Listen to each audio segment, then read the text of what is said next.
Good afternoon again, everyone. My name is Maposi Nucha, and I'm a first-year student at the Harvard Business School. On behalf of the entrepreneurship team at the Africa Business Club, I would like to welcome you to the 3rd annual New Venture Competition.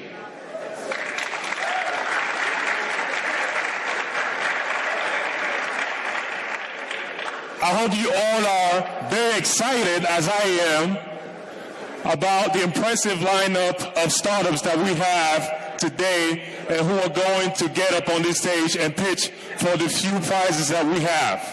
So the first one is our grand prize. It's a $10,000 cash prize that's going to go to the winner of the competition. And then our amazing panel of judges here is going to help us pick that first winner.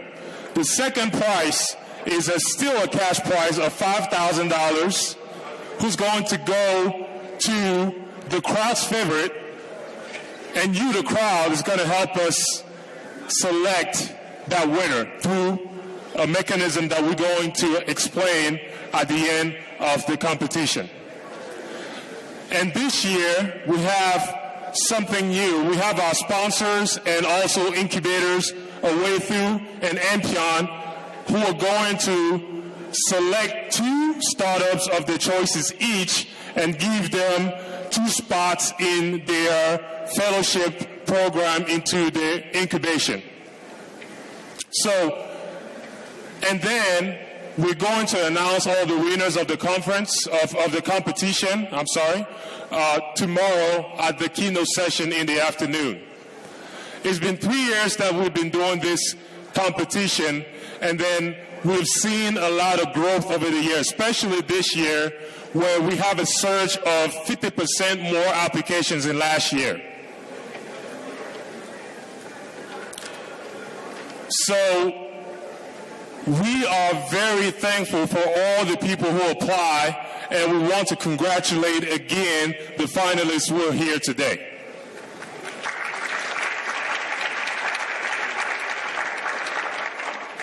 Entrepreneurship is going to be key for the development of Africa.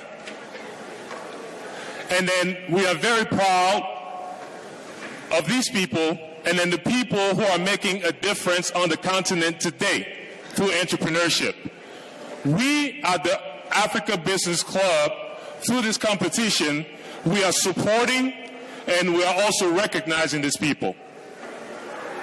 And this year specifically, the theme of the conference of Unite, Disrupt, Innovate, Homegrown Solutions for Africa's Prosperity resonates well with this mission of entrepreneurship. So before we start, let me lay out a couple of rules on how this is going to work. Every startup is going to get 5 minutes on stage to pitch. And then we're going to get into 4 minutes where they're going to get Q&A from our panel of judges here. Now, we are very tight on schedule, and we need to end on time. So that means that if you run over, I'm going to cut you off. I don't need to worry about that because we've been practicing, correct? All right. So before we start, let me introduce our amazing panel of judges. We have Ed Breckerman from Bain Capital, Stéphane Leboudet from Athic Funds, Sam Alemayeru from Cambridge Industries, and Egosa Omoigi from Eco VC Partners.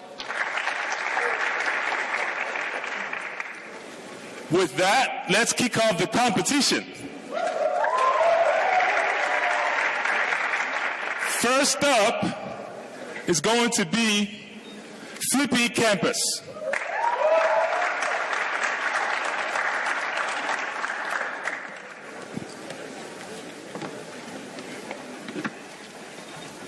I think I deserve some clap.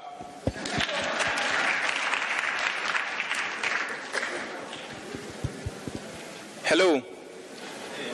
I'm very excited to be here this evening because I'm going to share with you what Flippy Campus is doing to help students across universities in Africa to get the ultimate campus experience. My name is David Slick, and I'd like to tell you a story. On the 9th of April 2009, I was a student at the University of Cape Coast in Ghana, and I was supposed to write a mathematics examination at 9 a.m. As I walked to the venue, I saw my colleagues coming out of the venue. The exams had been completed.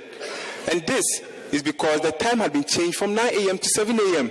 But such a change was communicated to students by putting information on a poster and putting it on the notice board. This is how the notice board at the University of Cape Coast looks like.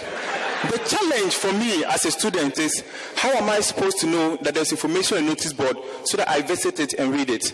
And even if I do, how am I to know that a particular notice is of relevance to me?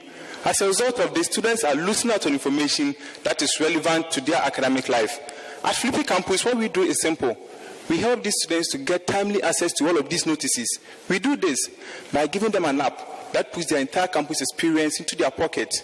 On Flippy, we allow students to join specific notice board, which could be from their department, hall, or even a social group. And once information is posted, they instantly get notified. Not only are we allowing these students to get access to notices, we are helping them to connect with their friends on campus because we are building a social network of tertiary students across Africa. We allow these students to connect with their friends on campus, know of trending discussion topics, as well as events happening on their campus. Ladies and gentlemen, I'm excited to let you know the market opportunity is huge for this because in Ghana alone, there are over 400,000 tertiary students. Across Africa, there are over 25 million tertiary students. And most of these students are in institutions that are still using the traditional notice board as a way of communicating information to the students. Most of the students like to be notified anytime there's information, and as a result, they've created WhatsApp groups to get access to information. WhatsApp groups are great because you always get a notification. But the challenge is, because it's a chat application, the notices get lost within a chain of conversation. Currently, Flippy Campus is the only top-down communication channel that is dedicated towards helping tertiary students across Africa to get timely access to notices. And on top of that, it's a social component that they use to interact with their friends. We've been running Flippy Campus for the last 6 months, and we are currently present in 3 schools in Ghana. We have over 35,000 students using the application today. Over 90% of them use it monthly, and over 25% of them have used it today. This shows that Flippy Campus is actually a part of the lives of the students and is helping them in their academic life. We've also partnered with Samsung in Ghana to pre-install our mobile app on 100,000 Samsung devices that are coming to the Ghanaian market this year. Our target for the next 18 months is simple. We are going to keep growing Flippy Campus, and by September of 2016, we are expecting to get over 100,000 students on our application. At this point, we open it up for students in Nigeria and Kenya. And the next 18 months, we want to have as many as 250,000 students using our app. As a business, we make money in 2 main ways. First of all, we license Flippy Campus to the schools. And secondly, we make money through advertisement. In our second year, we are expecting to make as much as $150,000 in revenue, which should grow to over $5 million within the next 5 years, at which point we have over 4 million students on our application. It's interesting because we are charging the schools $12,000 a year as licensing fee. And not only are the students as well as the lecturers having the convenience of having access to information, but also we are saving them as much as $8,000 a year because right now they spend over $20,000 on other medium to actually send information to the students. The media that they are currently using are TV and radio, online advertisement, as well as even paying somebody to print these posters and put it on the notice board. Ladies and gentlemen, we are expecting that by September of 2016, Flippy Campus should be cash flow positive because per our projection, we'll be making $12,000 in that month and we'll spend $11,000. So at that point onwards, Flippy Campus should be making money. But the most exciting thing about Flippy Campus is the team behind it. We are made up of 4 guys who attended 4 different institutions, yet we had terrible experiences with the notice board, and as such, we are very passionate about this. We spent the last 3 years at the Multi-Water Entrepreneurial School of Technology trying to learn how to build software companies. Myself, I have a background in computer science and an MBA in international business. I've worked with 2 startups in the past, and I've learned so many things along the way. Most importantly, I've learned to sell things to the students, and these are our primary users. Our CTO, Gideon, has a background in aerospace engineering. He has helped 3 startups in the past to scale the architecture, and we believe that Flippy Campus is the mobile application that is going to disrupt the educational sector in Africa by helping students to have the ultimate campus experience in doing one simple thing. just giving them timely access to information. Thank you very much. Now it's the time for Q&A. Time for questions.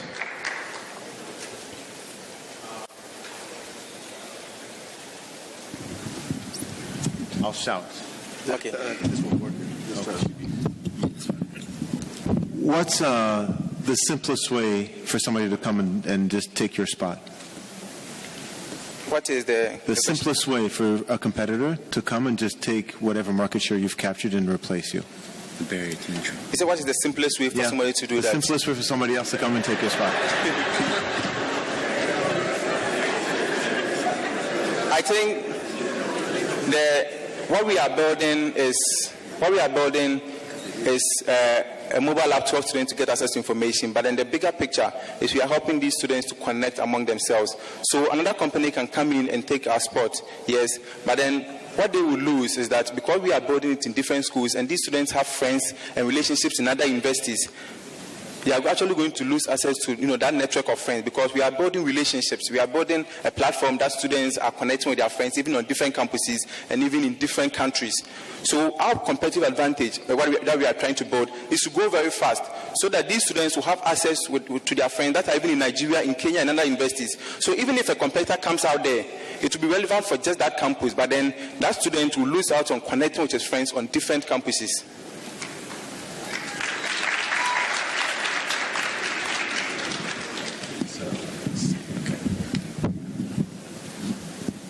Nice work.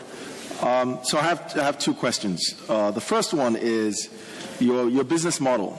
You're doing an enterprise license to the schools. Isn't it just easier to charge the students $1 a year? So that's one question, because that gets you to a $25 million TAM.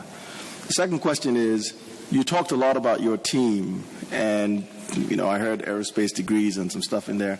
But what I didn't hear was, we're building a parallel network to WhatsApp, and here are the specific skills we have to execute on that. So what are those skills? Okay, so I'll take the first question. I can't remember the first question again. Your business model. Why isn't it $1 a year per student? Okay, so first of all, if you decide to sell to the students, then one of the biggest challenges that we are going to get is payment, because it's difficult to access payment in Africa using things like credit card and all that. We are going to have that challenge. So what we have decided to do is that we decided to make it simple by getting to the schools, and now the school make it mandatory for the students to use it. And for the fact that the students are using it, we can make money from the students through advertisement, and from the school by licensing it to them. So we are trying to make money from the two sectors. And we are trying to make it simple for the person that we need the most. The person needing the most is the student. So we are making it free for the student to use it, but then his school pays for it and makes it mandatory for him. And for the second question, which is the team level, my team went to the Mount Auto Entrepreneur School of Technology. We've had training in software engineering for the last 2 years, where we've learned and then we've built so many different platforms, and we've had training in business and technology. Myself, I have an MBA in international business. My background is in computer science, and during my first degree, I actually did a project that is similar to something like this. So this is something that I've had a lot of passion for, and I've thought a lot about it, as well as I've experienced the problem. Actually, every member of my team has experienced this problem, and as such, we are very passionate about the challenge, because we believe that we are taking a burden from students, a burden that we actually had while we were students, from them. So it's about the passion, and it's about the training that we have had over the last 2 years. Let's thank Flippy Campus again. Next up is going to be Asoko.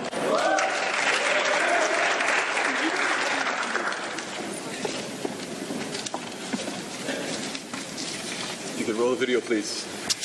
Meet David. David invests in companies, African companies with high growth rates and promising futures. But David is not happy, because to find these companies, David spends hours, days, sometimes weeks. He has to make phone calls, search the web, and travel to Africa to meet with people to find information that will help him make smart decisions. At Asoko, we help investors like David, as well as commercial managers, bankers, lawyers, and government offices around the world to get access to better data in no time. Our platform has the largest collection of continuously updated company profiles across Africa. Our data comes straight from the source and is checked and regularly updated in-house.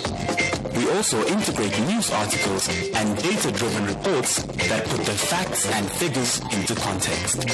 As companies across Africa are joining our platform, we're adding interesting functions for David to compare opportunities and more quickly define his targets.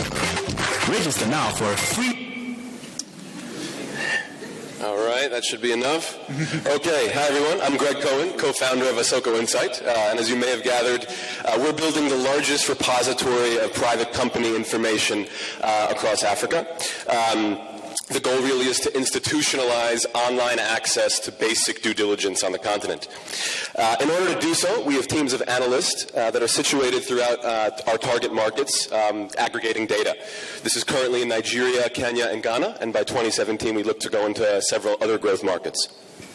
Scalability in what we're doing is key.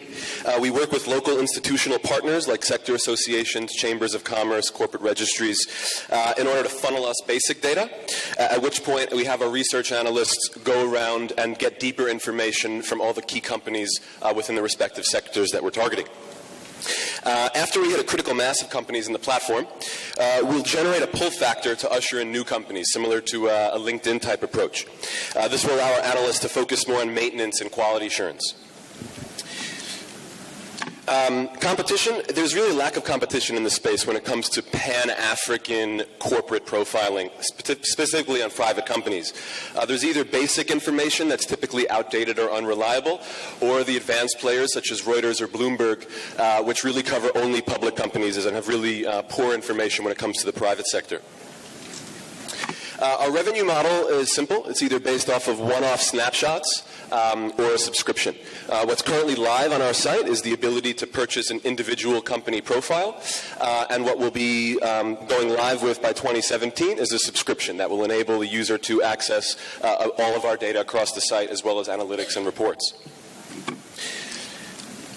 Our pricing strategy is benchmarked with other industry players, although we intend to discount our initial subscription service in order to really capture the African data space. And as our data gets more sophisticated, we'll scale up that price in order for it to be in line with the value that we're creating. We've secured over $100,000 in 2015, our first year of operation, and in 2016 we forecast having about $500K in revenue. By 2021 we intend to have $30 million in revenue. This is based on our price points and the conversion ratios with our addressable market. And finally, we have a fantastic team. My co-founder, Rob Budigan, is in the audience, and myself. We have over a decade of experience doing on-the-ground market research across the continent. Most recently, we've hired Obi Ejimofo, the former MD of Lamudi, Nigeria, to head our on-the-ground data operations. Jason Alcock, our CTO, former executive at Sage UK, has experience doing information architecture and software development. Our board is also fantastic, with experience in Thomson Reuters, the Wall Street Journal, as well as some top investors that are focused on the continent. And last but certainly not least is our team on the ground. Shout out if they're watching online. They're based across Africa as well as in London, research analysts and our content managers.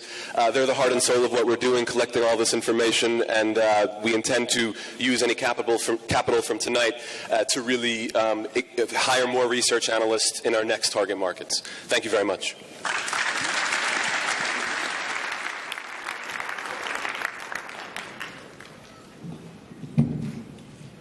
What is your strategy and spending plans as far as customer acquisition, and do you have some thoughts or something you can share with us about year 2, 3, and 4, where the revenue numbers get pretty big in terms of what you're spending per customer?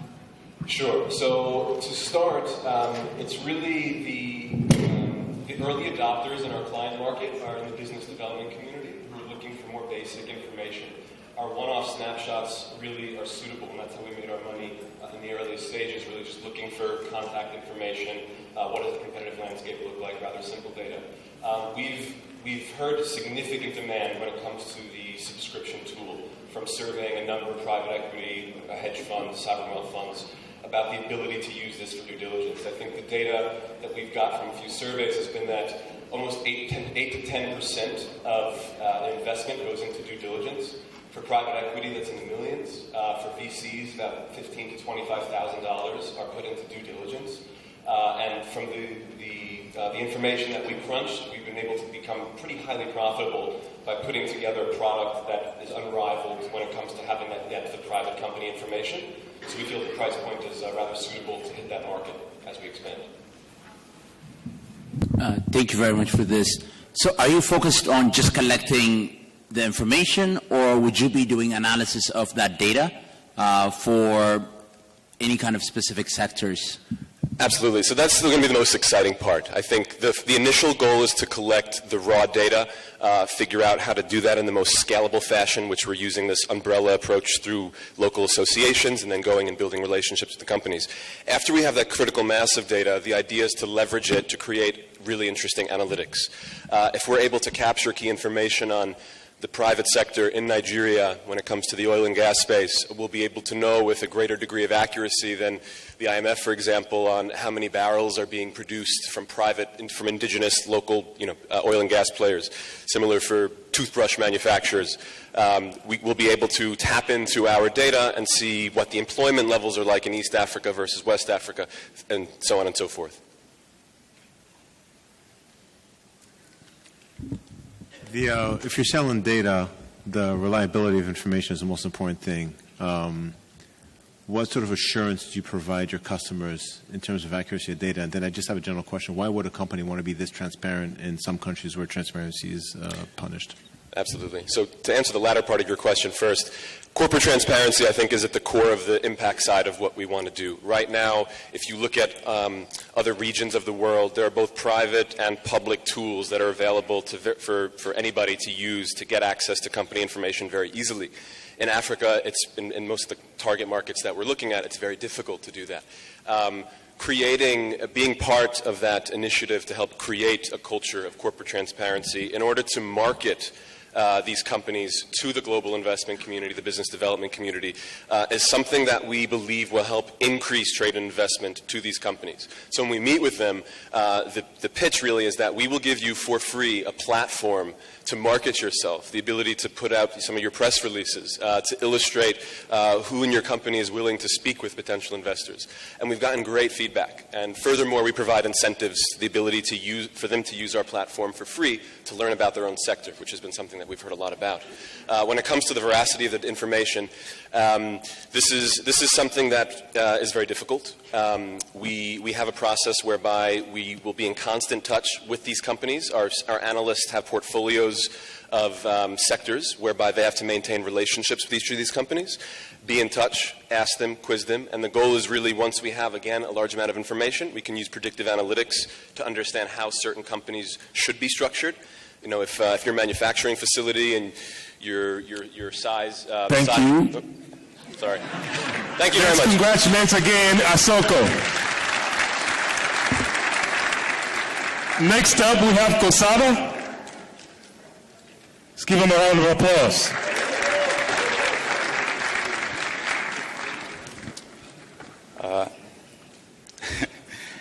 Hello, everyone. My name is Oyoma Saleh. I'm the CEO of Kovava. And this is Acheme Saleh, our COO. And I'd like to introduce you all to Dayo. He's 29. He lives in Lagos and he loves shopping on Konga. But how does Dayo find out deals on Konga? Well, he's asked to do a number of things. First of all, he's told to follow them on social media. And he has to subscribe to their email newsletter. He's also encouraged to visit the website from time to time. And if he creates an account, he can actually receive text messages directly from Konga. He's also given the option of speaking to a sales representative. You see, from the retailer's perspective, they provided Dayo a number of ways to save money. But from the customer's perspective, this process is tedious. And it's more tedious when Dayo tries to replicate this process to save money at all the other stores he shops at. So this complexity is the problem we're trying to solve at Kovava. And so we built KosavaDeals.com, the one-stop destination for coupons and discounts in Nigeria. Our mission is to make saving simple. Our site has hundreds of deals for over 250 stores. So how does it work? Well, we built a very simple and intuitive platform. It's as easy as shoppers visiting our site, and when they find a deal that they want, we redirect them to the appropriate website with all the necessary information they need to save money on that purchase. But how do we make money? Well, we do this through affiliate marketing, where we earn a commission for successful transactions. And these are some examples of some of the retailers we're working with. So what's the market size? How many people like Dayo can we help save money in Nigeria? Well, Dayo is part of the middle class, and there are 38 million Nigerians in the middle class. And this is the segment of the population that's driving online retail. In fact, a study done by PayPal showed that 32 million Nigerians had shopped online at least once. And in this study, it said 31% indicated lower prices as the biggest incentive to do more shopping online. Now, this represents an addressable market of 10 million people.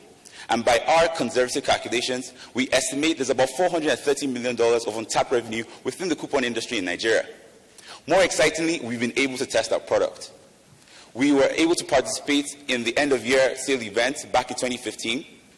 And starting from Black Friday, we redirected shoppers, or 1,500 shoppers, to a variety of retailers on our website. And we observed a conversion rate of 13%. So we estimate that we helped facilitate transactions worth $8,100. And we also got some pretty positive feedback. Consumers said that our product was very impressive, and retailers even contacted us wanting to list their deals on our site. In terms of competition, we recognize Picodi, Promo Hub, and Price Check as our closest competitors. But when we do an analysis of these solutions based on the volume of their selection and the quality of their offers, Kovava performs better. In terms of, but it's our edge, or our edge is really in our go-to-market strategy. You see, we've been able to partner with Silverbird. Silverbird is one of the largest media groups in Africa. And through their TV and radio channels, we'll be able to scale Kovava across Nigeria over the next couple of months. But also we're able to have pop-up events at their cinemas. And most recently, this is a picture of our pop-up event back in December, where we got a chance to speak to retailers and get feedback. Speak to consumers and get feedback. In terms of financials, based on data from our Black Friday sales, based on that data, we were able to project that in our first year of operations, we'll earn or we'll facilitate sales for retailers about $780,000. And we can grow this to about $4.7 million by year 3, in which we will earn a commission of $470,000 in commission. Looking ahead, we're looking to grow our retail partnerships to about 35 retailers by the end of Q4 this 2016, as well as increase the traffic to our site to about 20,000 visitors per month. We're also looking to build a strong advisory board. You see, with the strong advisory board, we think that it will complement our great team. Like I said, I'm the CEO of Kovava, but I'm also a business student at Northeastern University. And my professional experience is in digital marketing. I most recently worked at Brownwell the Harriman. Our CEO, he's an industrial engineer also at Northeastern. And his professional experience is as a business analyst. And he most recently worked at Boston Consulting Group. The other half of our team includes Namdi Okeke, who's our CTO, with a degree in computer science, and Chirite Njokoma, our head of business development, with a degree in economics. So to conclude, we believe our interdisciplinary team has the ingredients for success. And with just a bit of guidance, we believe that we can achieve our mission of making saving simple. Thank you.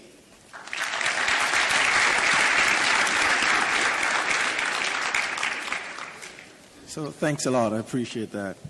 You're welcome. So one comment and question, maybe a question and a half. So what I've learned is that you should always be very careful about the macro data for online shoppers, because it is very seductive. But when you actually look at the operational data from companies that are in that business, you'll be very surprised at how poorly they're doing. All right, so that said, you didn't talk about the biggest player in Nigeria for deals. It's a company called Deal Day. Yes. And so I'm very curious how, and they don't even show up in your competitive landscape, which is treasonable. And so I'm very curious about how you think you're going to out-execute them when they've been in the market for several years and they already have brand equity. So first of all, Deal Day operates a group buying model, which is like Groupon. We operate a pay-for-performance model, which is more like Retail Me Now. But Deal Day is present in the market. They operate Promo Hub. But their business model, Promo Hub was represented in our perceptual map. And their business model is a pay-per-click model. And again, we take a pay for performance. We take commission on successful transactions. And by our conversations with retailers, they seem to be very open to this model because it provides a better return on investment. The barrier to entry for a competitor seems pretty low, especially once you've proven the concept. So what do you do to protect that? Yeah, so we understand that in the coupon industry, barrier to entry is low. But looking at it in the Nigerian context, as opposed to America, if you wanted to join the coupon industry, there are things called an affiliate network. So there's a middleman that gathers all these deals from retailers and give it to coupon sites. Now, this infrastructure does not exist in Nigeria. So we have to do a lot of groundwork, partnering with retailers directly. So that increases the barrier to entry into the market in general. And also, in terms of brand awareness, we've partnered with Silverbird. We understand that brand awareness is the key to drive success in the coupon industry. And we believe that through this partnership, we'll be able to scale our brand name much faster across Nigeria over the next couple of months. So speed is a big deal. How do you bridge the trust gap? Because, you know, as a friend of mine used to say, you don't invoice in Nigeria, you bill up front. And so you're taking 10% of a transaction. So how exactly do you work through that flow to ensure that you get paid for it? Okay, so in terms of transactions, so the commission does differ per category. So it ranges from 5 to 10% depending on what category the product belongs to. But in terms of tracking the sales that we help facilitate, we are currently joining affiliate programs like Conga and Jumia, which is well structured. So we apply for that. But a lot of independent retailers do not have their own affiliate network. So we've been developing a tracking solution that integrates into the back end of retailers' websites. So when we redirect the shopper from Kovava to the retailer's website, they make a purchase, we are then given that attributed to that sale. Okay. And this solution is can be able to be integrated into major e-commerce platforms like Shopify, WooCommerce, BigCommerce. So we're trying to roll out that solution over the next couple of months. Okay.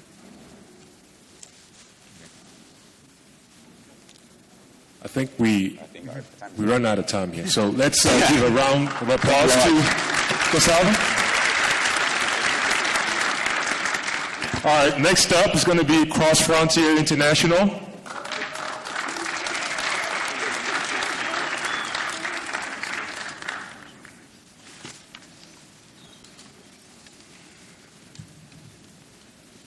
Good evening. I'm Lucy Mimano, CEO and founder of Cross Frontier International. Every one of you, when you wake up in the morning, after a full day's work, would expect to have enough money to be able to provide for the basic needs of your families. Now, 80% of the population in Africa live in the rural areas, and they practice subsistence farming amidst a lot of challenges. Two of the main challenges that Cross Frontier is addressing are that the farmers don't have access to adequate supplies of certified disease-free material, and the suppliers who supply them with, especially the vegetatively propagated material, do not have access to virus indexing services. As Cross Frontier, we are the bridge that gives what the researchers have produced to what the farmers need. Because a lot of times researchers do a lot of great work, publish, and the results rarely get to the end user. We are there now to do that for them. We are providing virus indexing services. What is virus indexing? It's basically finding out if a plant has got virus or not before it is taken through another biotechnology technique known as tissue culture. Tissue culture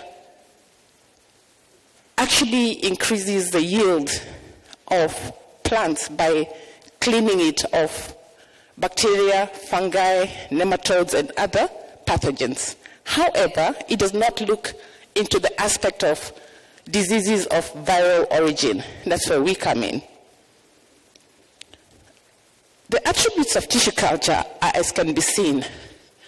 they more than double the yield of normal traditional banana. We started off with the banana because it's the first crop that an African child eats and the last that a grown-up eats before they die of old age. Now, the losses due to viruses are anywhere between 5% and 100%, depending on the virus and its severity. You can see it surrounds, I'm Kenyan, and it surrounds Kenya from all directions. We are there, as I said, to provide local indexing services that have not been there in Eastern Central Africa. We'll do this to the primary tissue culture distributors to ensure that they give our farmers clean seed, to ensure that they have the highest possible yield possible, all variables constant. We shall also provide the farmer with farmer-preferred planting material. Formerly, they would only get what was there in the nurseries, not what they particularly want. Using the Kenyan model, we have 600 banana farmers with approximately 0.25 acres, each utilizing 200 plants. That gives us 120 million plants. We are targeting just half of those, where we expect to earn about 7.2 trillion per year.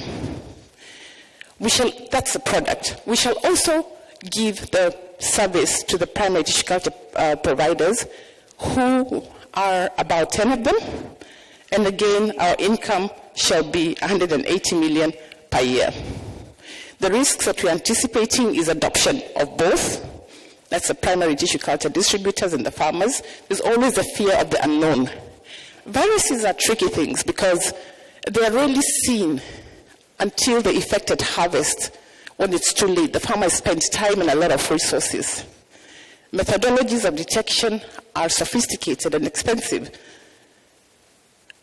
Fortunately for us, we have currently gotten 3 clients, Mount Meru, Good Neighbors, and Tanga Fresh. In effect, our first production is already sold before it's produced. Partners are Africa Enterprise Challenge Fund, who enabled us to build a facility and equip it.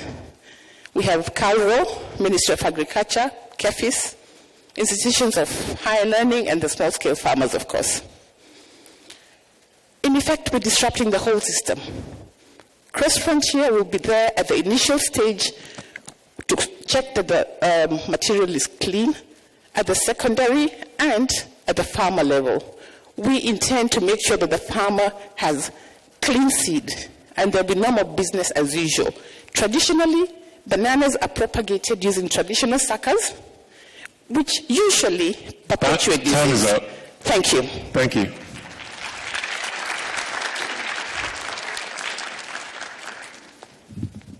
Thank you very much for that. Just as an explanation, can you tell us who you are targeting? Would it be before the farmers actually get the seed, or are you who's going to pay you the money? Is it part of selling the seed, or the farmer is going to separately pay for that? The primary tissue culture distributors will pay for the services because they'll be producing to sell to the farmer. But we shall also make sure that the farmer has adequate clean seed, which has formerly been a constraint. So just adding on that, then what is the barrier to entry for somebody else coming into the market? What is what? The barrier to entry. What is limiting more competition seeing this coming into the market? You're asking when? Who could come into the market, and what is limiting them from entering and eating your pie? That's easy. Putting up the lab the way we have done is very, very expensive. Getting a formidable team like I have is even more tricky. All right. That is confident. Ordering kake like it. So, I was just whispering earlier, this may be the greatest business or the worst business. It's hard because it's and it's very, you need to know what you're talking about. So please, pardon my ignorance when I ask questions. It seems to me that, you will bear a very large burden of educating the farmers as to why this is important. Who bears that cost? Because you need to change somewhere. There's behavioral change in the success of your business model. So who's investing in leading the behavioral change, which then leads to the success of the business? Educating the farmers? Yes. We are partnering, like I said, we're partnering with the ministry, with the research institutions, the institutions of higher learning, meaning that we are actually fitting into an ongoing system. We're not creating our own system, we're fitting in and just adding value onto what is already there. I think I'll probably add that farmers by nature are very copycat-like. Yeah. And if you're able to show success with the larger farms, with the model farms, I think you probably do quite well. So I have a question. It's a little bit strange, so forgive me. So let's teleport ourselves a year from now, and you're standing on this stage and your company has failed. What do you think will be the reason why? No, I'm asking a very serious question. You're teleporting yourself a year from today, and the company has failed. And I'm asking you here, what caused it? What do you think will be the reasons why it would have failed? Okay, I'm here today to tell you that we are good to go. We need money for operations. We need to create synergies through all of you so that we can move this enterprise and reduce hunger, one banana at a time per household. No child needs to go to bed hungry again. Right, that's great, but you haven't answered my question. What I want to know from you, and we need, because I want this because this is also good for the other entrepreneurs. What I want you to be able to figure out now, and a very honest answer and transparent answer is this. All entrepreneurs have conviction and have, incurable optimism. But I'm now saying that a lot of companies fail. So in this case, if in a year from now the company has failed and you have to do a post-mortem, where do you think it failed? What do you think will have caused it to fail?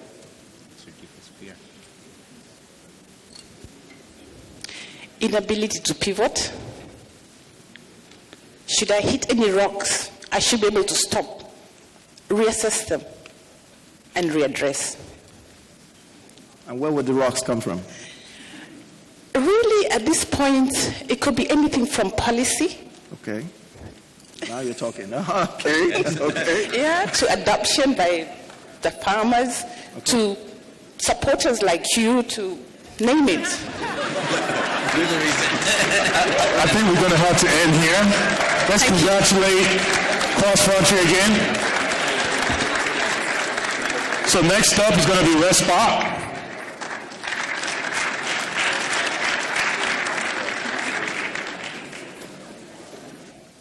My name is Chi. I'm a Nigerian that's been based in Johannesburg for the past 4 years, and I'm the founder of Respot, the first global emergency response app. We're like an Uber for private security. In the US, what's the emergency number? Exactly. Now what about in Nigeria? South Africa? Kenya? 112. When you're back home. That's the number. Is it? Mike, yeah. Oh, and when you're back home, who do you call in an emergency? The embassy. Well, we interviewed over 100 people and found that most people call their family and friends because local police often take hours to respond if they respond at all. This translates to millions of preventable deaths each year, and that is simply unacceptable. African lives matter.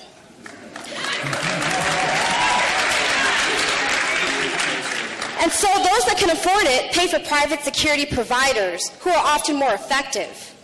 In fact, in South Africa, with over 8,000 registered private security companies, the private security forces are larger than the local police and the army combined. There are even local police stations that are guarded by private security companies. However, the model is flawed because they focus on home security, even though most crime happens away from home. I experienced this firsthand when I was robbed in 2013, and again in 2015 when my neighbor was shot twice in a carjacking. Not only did she have to wait over 30 minutes for local police to come, but she shared this with a handful of us via WhatsApp because that was the only option that she had. And I thought to myself, there has got to be a better way. And now there is. ResBot is the world's first global emergency response app. It works similar to Uber. Let's say you're in your car and you start choking. You simply press and hold the virtual panic button, and our algorithm determines which local security or medical provider is closest to you, and we send help to you in less than 5 minutes. But now let's say your phone is stolen or not within reach. Simply press and hold the physical panic button, which syncs to the app, and we get help to you right away. This doesn't require internet connection, and it's perfect for children and the elderly. You're also able to receive real-time security alerts and notify loved ones anywhere in the world. Right now in South Africa, if you register with a private security provider and experience an emergency outside their zone of coverage, you're essentially on your own. With ResBot, our competitive advantage is the fact that you pay one monthly price and you have access to all of the security providers on the platform. So you're protected everywhere. The beauty is that the competitors are our partners. So what's in it for them? We give them access to a new and large customer base composed of millennials, tourists, parents, all of whom want to feel safe wherever they are. We're targeting a huge market. We can make a projected $1.9 billion if we capture a mere 10% of the over 160 million people who live and travel to African cities annually. In fact, in year one, we'll make $1.2 million from just 10,000 users, each paying $10 a month for the service. And we're well on our way towards reaching that goal. We already have 1,500 pre-signups, and that's with zero marketing dollars spent. And we already have 2 prominent private security providers in South Africa that are interested in being on board. We're raising $500,000, but your $10,000 will go a long way in helping us to complete the app and hire an intern. With plans to scale across Africa and eventually other emerging markets like India, Brazil, and Argentina who have similar security issues, our vision is to build a truly disruptive African tech giant that saves lives and has a global impact.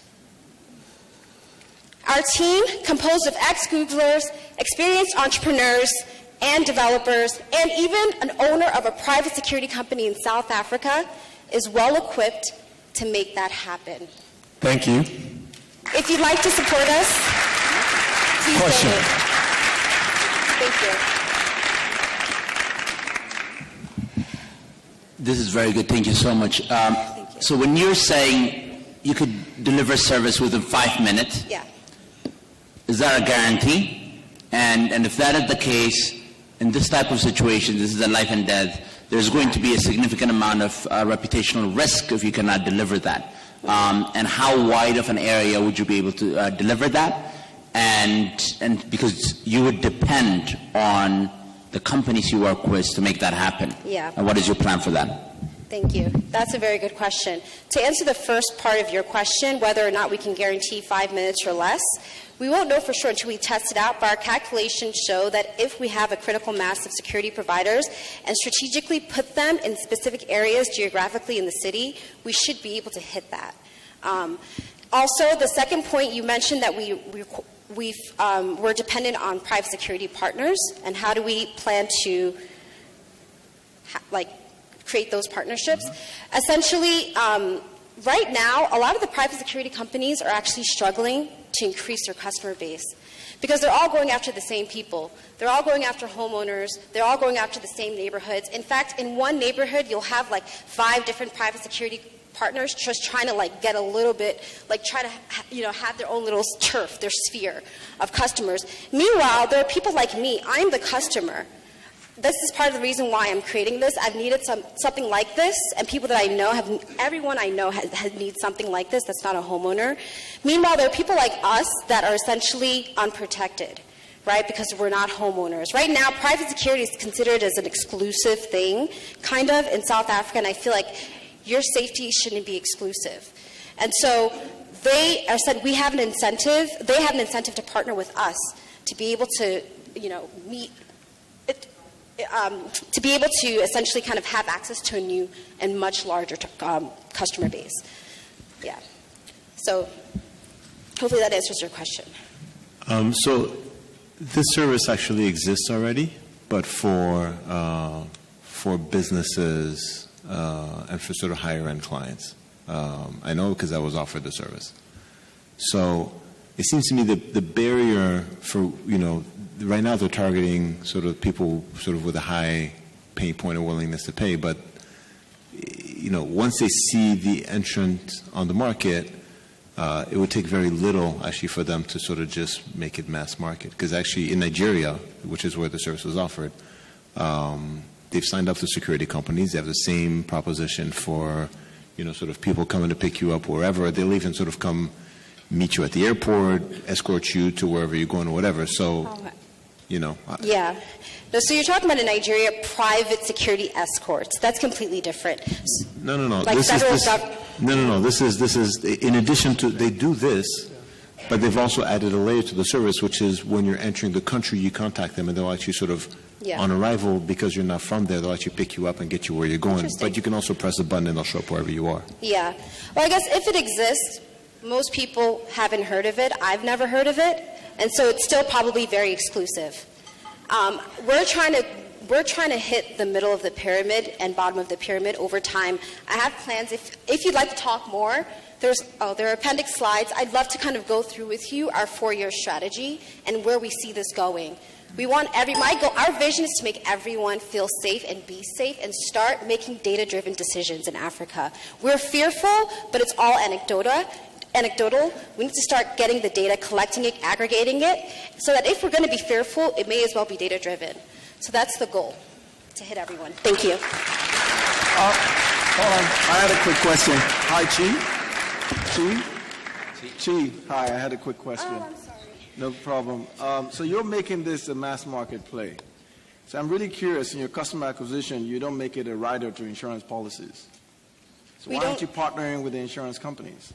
So our advisor, Greg, he's essentially, a lot of the insurance, we're on that. Okay. Yeah, so he has relationships with a lot of the insurance companies. That's going to be critical to making this work, because a lot of security companies are insured differently. National and international security companies are insured differently. There are different sets of liabilities around that, and so we need to make sure that we think about. Yeah, absolutely, I agree with you. Essentially, yes, okay. We're on it.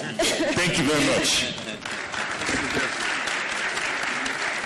So next up, we're going to have Deshare Law. Let's give him a round of applause.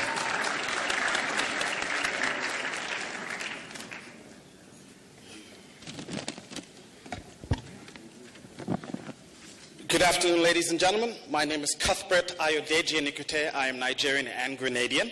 And I created Deshare Law to address issues of fertilizer access, of jobs, of lack of energy in secondary cities in sub-Saharan West Africa. I did this because I know and I believe that waste, garbage, is a valuable resource that's now being underutilized in secondary cities. So in 2008, 2009, I taught English at the University of Kankan in Guinea, and I walked past this mountain of garbage every day. And, if for anyone who's been anywhere in Africa, you've seen several of these. And I thought there's got to be something better than this. There's got to be a system that can handle this. I went to grad school and I did a Sustainable Futures course. And in the course we talked about biomass and the potential of biomass for energy and for other business uses. And I thought, the pile of garbage in Kankan. So Deshare Law came about after thinking about the uses that you can get out of garbage and out of the various components of waste. So the organic fracture, the plastics, and the paper, especially in Guinea.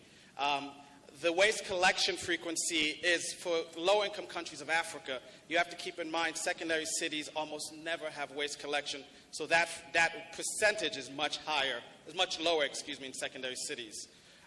So how does our system work?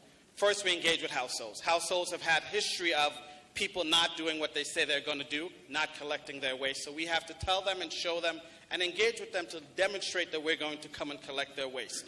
We do this by giving 2 bins. 2 bins because we're asking them to separate their waste. Organics, inorganics. Then we provide a reliable waste service. At present, most waste collectors are better at collecting money than garbage. We're doing our best to make sure we collect garbage and money effectively. So once we've collected the waste from households, we bring it to our processing facility. The organic waste is composted. In a period over 2 months or so, we produce a fertilizer that we sell to farmers and farmer cooperatives. The plastic is washed, dried, shredded, and sold to manufacturers. And the paper is washed, dried, compacted, and sold to households as briquettes for energy. So how are we doing? Right now, we're serving over 250 households, or about 250 households. And to be profitable on collection, we need to get to 350, and we're very quickly getting to that number. 350, we have an effective collection system in place. At 500, we have an effective collection system in place and enough volume to start operations, to start a composting operation. At 700, we're able to evaluate the quality of our compost as well as the value to our customers. And at 1,000, we have a fully operational system that we can expand to Kankan and to other cities in sub-Saharan West Africa. So, what's our market? Kankan is the city in green. It's the little one. And Guinea is where all you see the green and the blue. The numbers for Kankan were provided by the Office of the Governor. And so I had to extrapolate that to give you a more accurate number in terms of my population. The reason population is important because that determines everything. Population tells me how many people I'm serving, so how many households am I serving, how much am I being paid by how many households are paying me. Every household, on average, is $3.50, and if I get 8,000 households, that's my first input from customers. Revenue is fertilizer, revenue is briquette, revenue is plastic, all things that we produce per customer. And our expansion beyond Kankan, we look first to Guinea, and then expand to Cote d'Ivoire, Sierra Leone, Liberia. And that's just as an example, right? We have and we understand that we can cover all of West Africa. This is just an easier way to give you a market size. So where are we right now? 250 customers, 100% customer payment rate. I just came back from Guinea, and we have an agreement with the mayor of Kankan to collect market waste, which gives us about 500 per day volume of 500 households. And we have a purchase agreement for fertilizer and plastics with buyers already. What's our hindrances? We need a reliable truck. Reliability is key, and right now we don't have the truck that can get us there, but we're raising funds to get us a good truck. So our team, we have David, Peace Corps volunteer. He's now a business consultant. I'm an urban planner, have worked in urban development issues in Africa and India. And Ms. Rivers is an engineer. She's done product testing in NASA and with carrier engineering. Time's up. Thank you.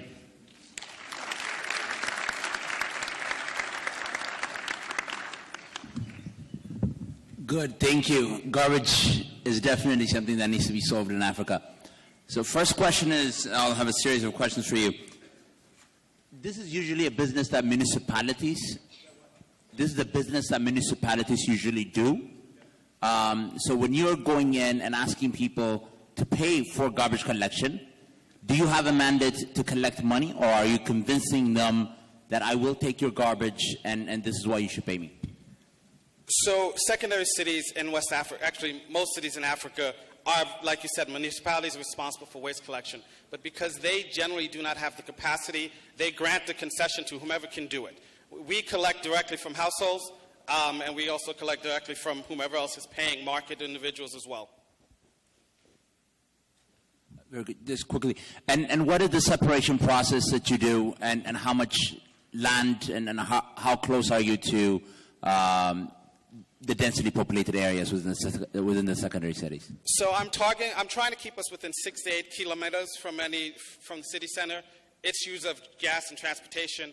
The separation is, well, first we have households do the first separation. They give us the organics and the mixed inorganics. This makes it easier for us to pull out the plastics and the paper. And that's all done manually, right? So the organics, if we have it, lack of a better term, virgin, if we have it uncontaminated, that's most of our work done for us. The others are by hand and just very simple labor force.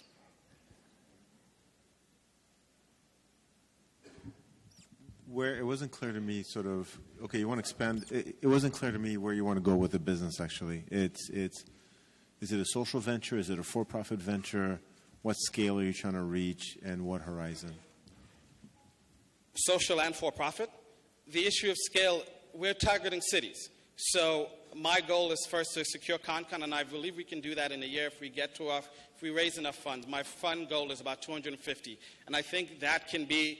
With 200 to 350,000, any city, I can operate in any city. So my goal is West Africa. My goal are secondary cities. And like you see, just in these 5 countries, there are about 18. I left out Mali, given current issues. Nigeria is a beast because Nigeria has so many large cities that you have to go so far before you get to the secondary cities. But in Benin, Togo, Burkina Faso, Cape Verde, there are a few cities we can hit in each country, and that's our goal. Did I answer that question? Yeah, you did. Thank you. We got about time for one more question. Sorry for going in detail on some of the numbers. So you're saying roughly you could get to about $100 per household per year?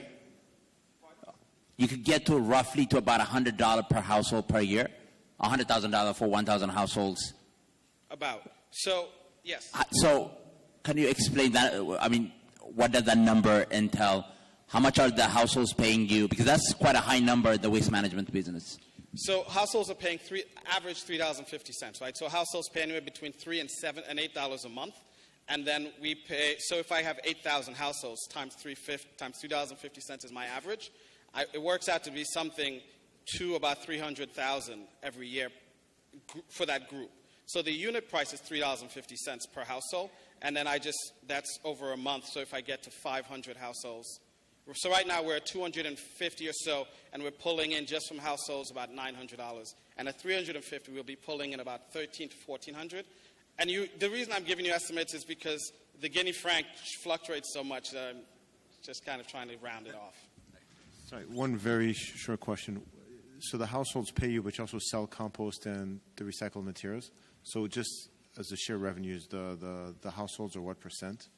60% households. Fertilizer is about 30%. Briquettes, plastic is another 10%. Briquettes, and I mentioned energy. Energy is depending on which form we use, right? So I know you're doing anaerobic digestion, or I believe you're doing anaerobic incineration. Okay, so I'm going to avoid. Briquettes, we know there's a market for it, we're just not sure what the scale is. So right now our percentages are about 60% household fees, 30% fertilizer, about 10%, about 8% so plastics. And there's also, we haven't even factored in energy because energy is, I'm going to do anaerobic digestion in the future when I get to energy. And I haven't even done that calculation yet because it's about 3 years away. Thank you very much. We're out of time.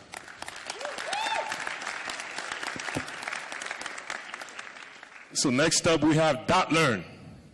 Round of applause, please.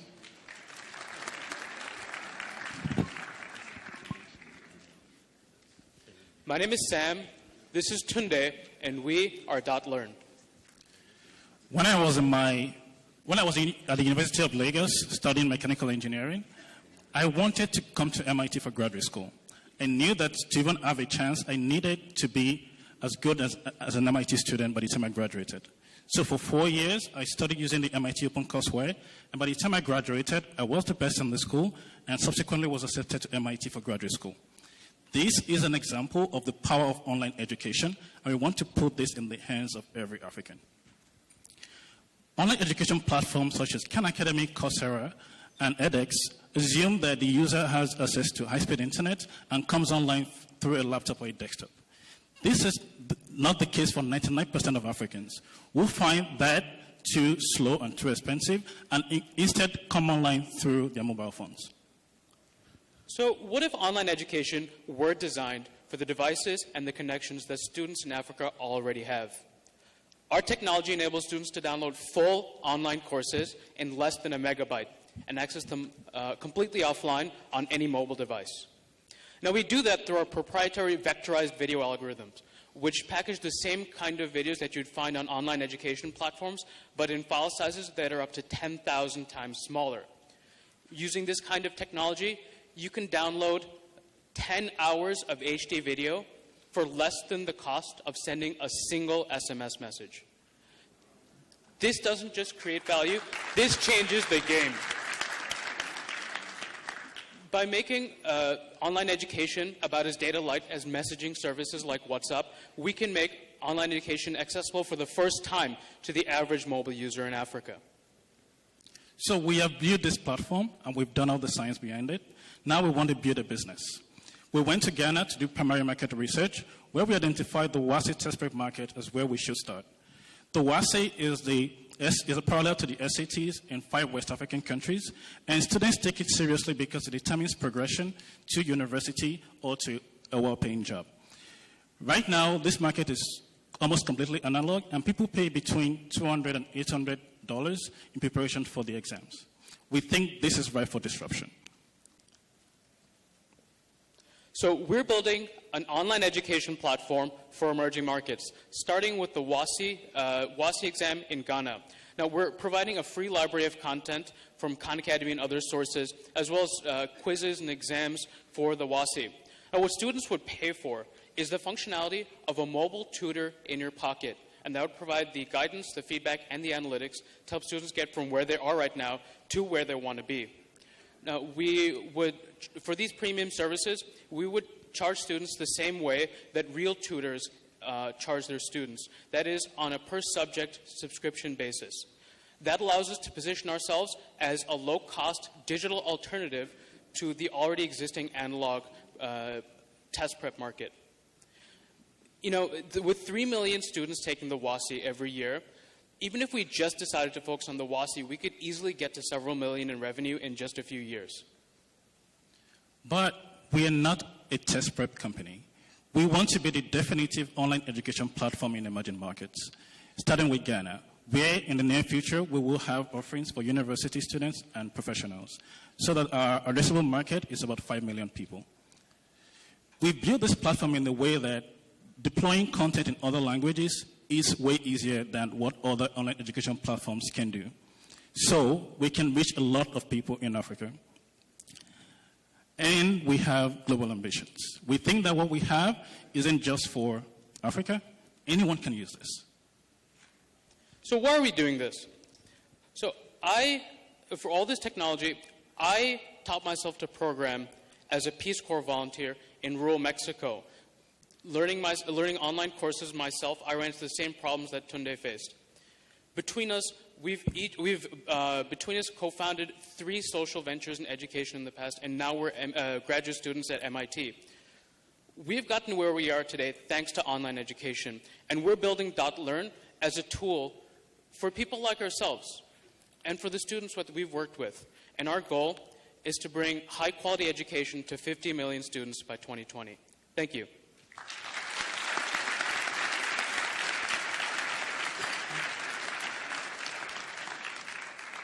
So I just quickly want to ask one number that you had in there, which is 1 kilobits for hours of video. So 1 kilobit for the comparison was with 10 megabytes of video. So we can do up to 10,000 times. Okay. And is there anybody that is using that kind of streaming in Africa right now?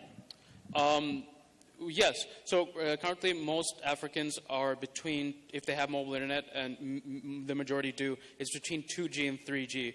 Things are changing over time. You'll see, very little 4G right now. You might say 5-10% 4G by 2020, but it's still going to be 3G and 2G, for which these kinds of data, you're talking about people downloading megabytes, but definitely not gigabytes of data, which is sort of the requirement, the de facto requirement for online education platforms right now.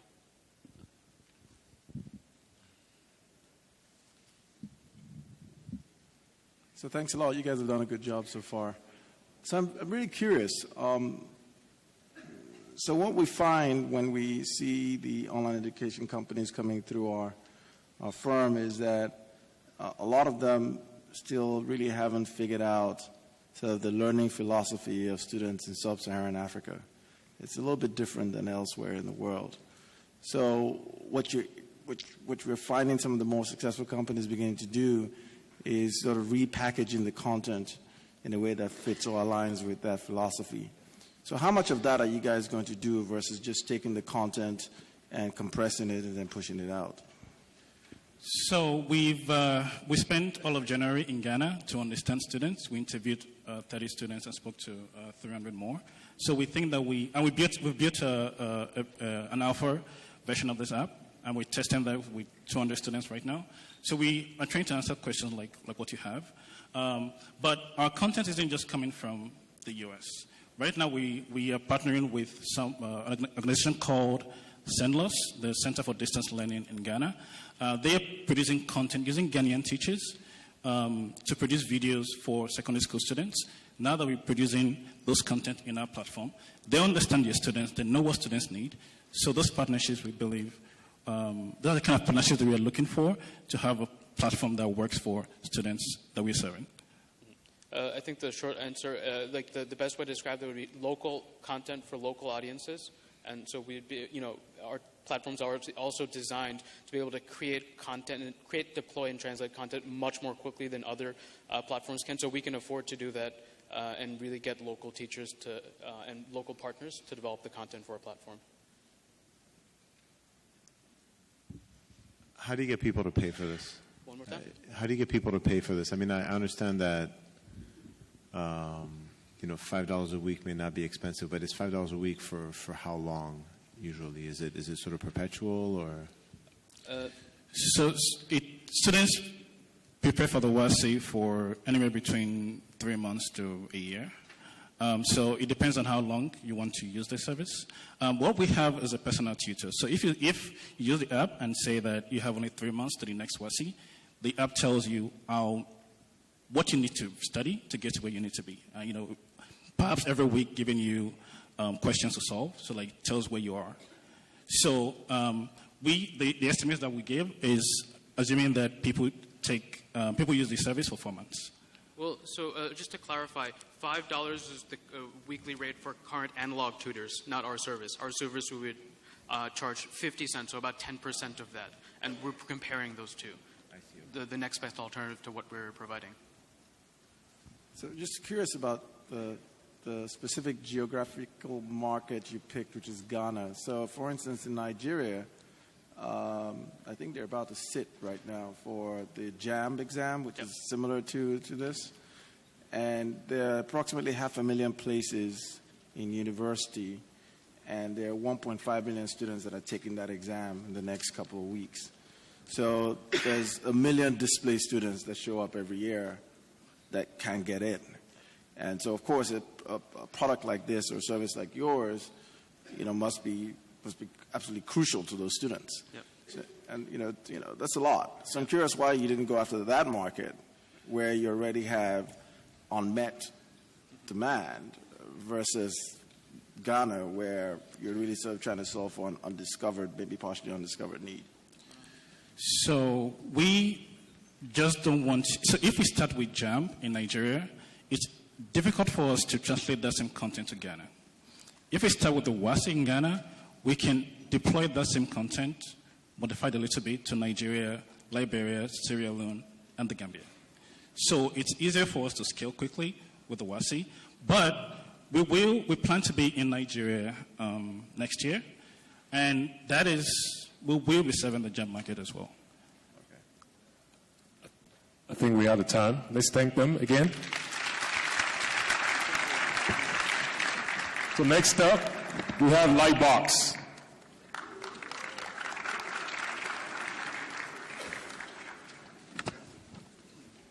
All right, good evening, everyone. My name is Ayo Ayebusi, and I am the CEO of LightBox, power when you need it. So a few years ago, I was in Nigeria, and I needed to get a haircut. I went to the barber twice, and he didn't have power, so I had to get my haircut on the third time.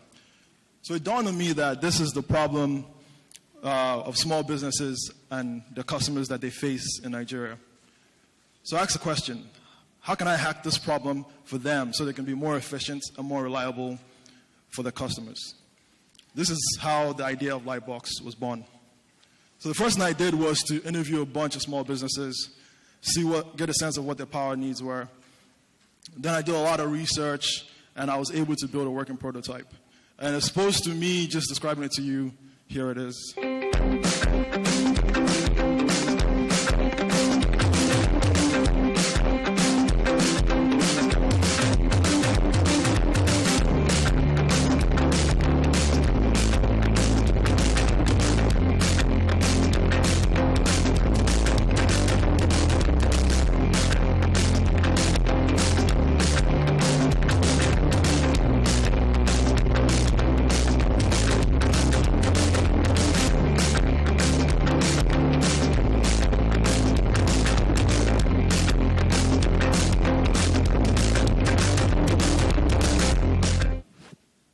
Okay, before I move on to the next slide, I should say that what that video doesn't capture is that you can also charge it from a solar panel.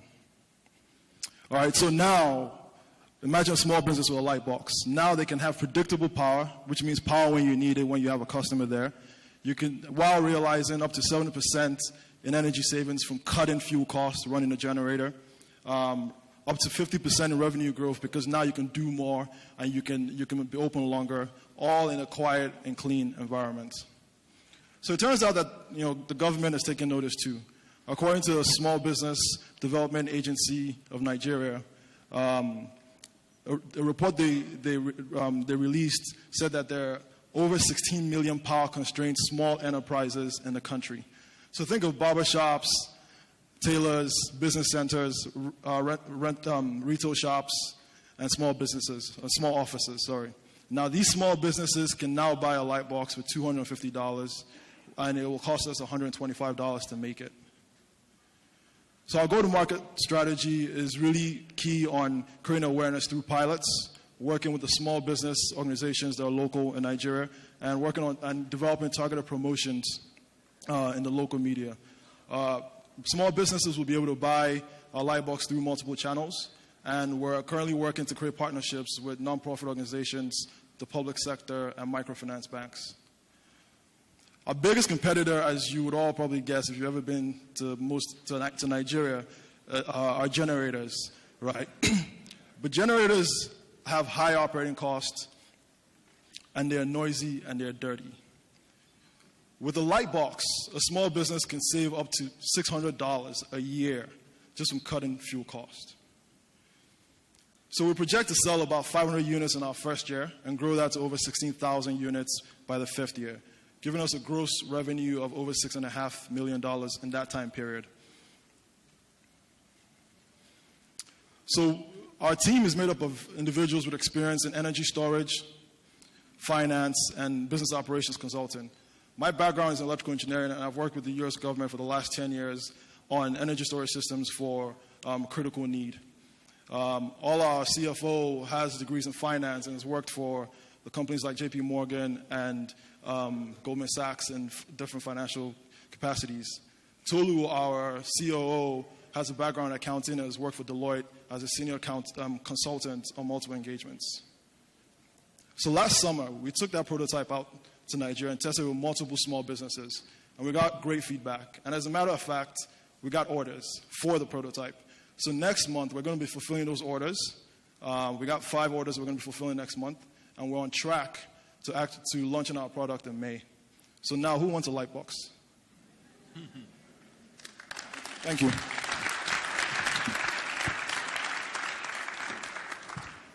Thank you so much for that.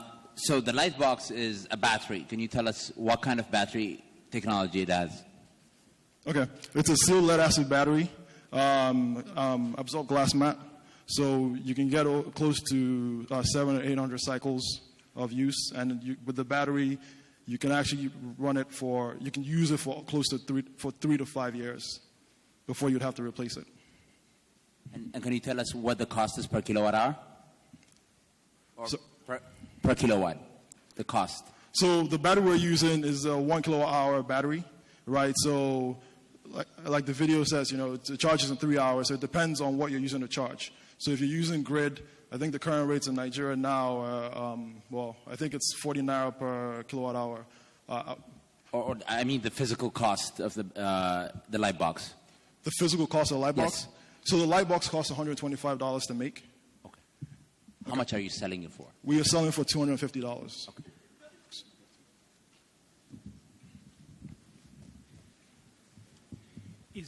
Is that price point including photovoltaic as an option, or that's just the plug-in version of it? That price point does not include photovoltaic solar panels as an option. One of the reasons why we did not include solar panels as an option is because to get a quality solar panel, you have to be willing to pay closer to $100. And so that would have to be optional depending on the customer and what they can afford. Because battery storage is usually very attractive in markets that actually have cheap power.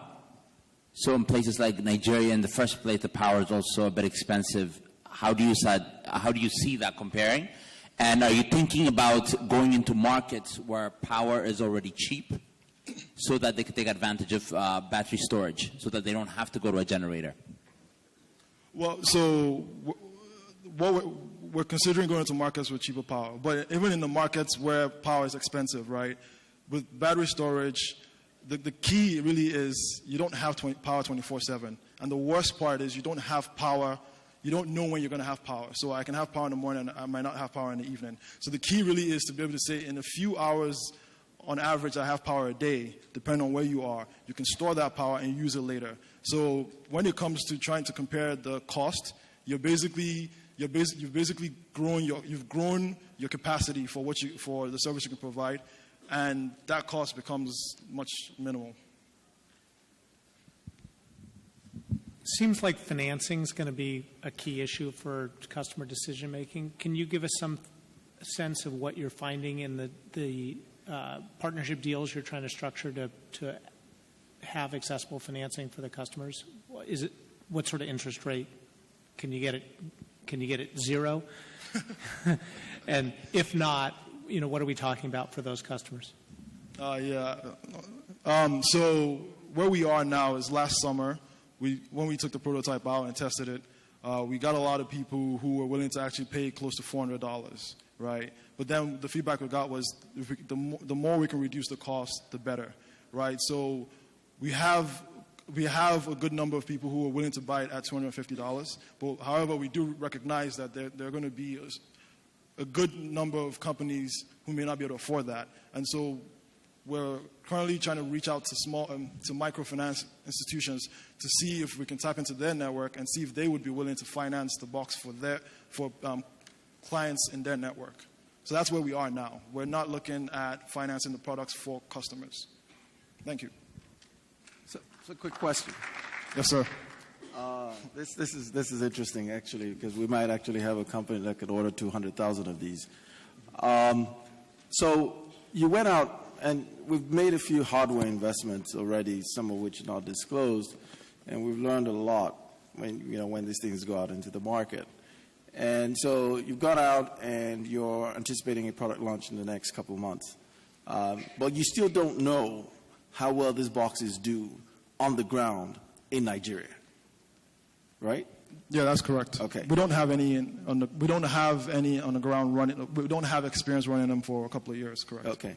I think it is absolutely crucial that even if it means you have to give away some of these boxes to learn how well they do on the ground. Because based on our hardware experience, there's a lot of re-engineering that's going to happen once these things hit Nigeria. A lot of re-engineering. But I'm much more curious about your unit economics, because you're at $125 now. You don't say whether or not that number drops as you get economies of scale. I don't know that. But I'm also curious about how you're looking at your product roadmap to drop that price down. Because at some point in time, I think that's the point he said, you're going to have to scale that hurdle of just people willing to make economic choices and picking a generator because it's just so much cheaper. 5 customers is different than 500,000 customers. True, right. So, how do you see those economies of scale changing the dynamics of your pricing, and more importantly, how are you going to innovate on the product itself to drop that? Okay, so where we are now is it's costing us $125 to produce, right? And that's the price one based on producing 1,000 units, right? So we foresee actually getting that price under $100 once we start getting into the tens of thousands of units. So that's the early stage in the first couple of years, right? Going to your point of innovation, what we're looking at is what else can we do to try to drop that price even further, right? One of the biggest challenges we have is the battery technology, and that cost is in essence fixed based on where you get it from. So as we grow, that's something that we definitely have in our mind is we want to be able to get the price, if we could, get it down to $50 and sell for $100. All right, thank you so much. It might end up being that you actually have to sell your batteries with generators, because everything in Nigeria is counterintuitive. But you actually have to sell both because you want an independent source of power to recharge the batteries. Mm-hmm. So think about that as well. Okay. Thank you. Thank you very much. So next up we have Tastemakers.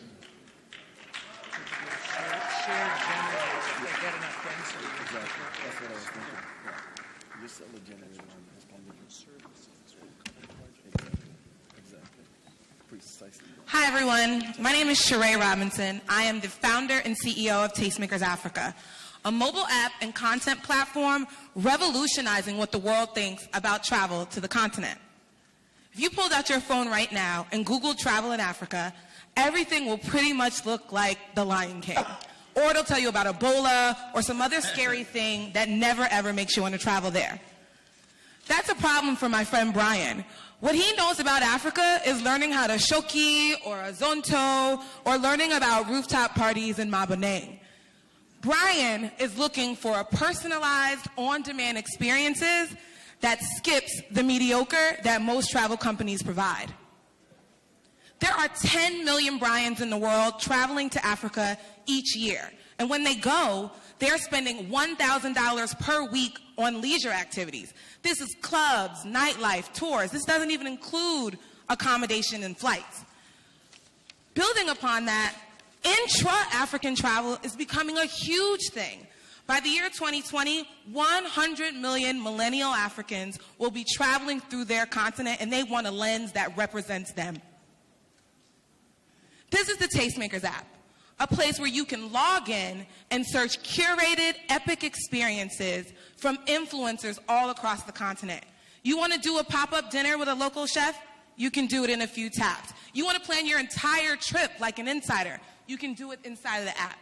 To make matters better, we've solved your payment problems. No more showing up and wondering if your credit card's going to work. No more wondering if you've taken out enough Naira.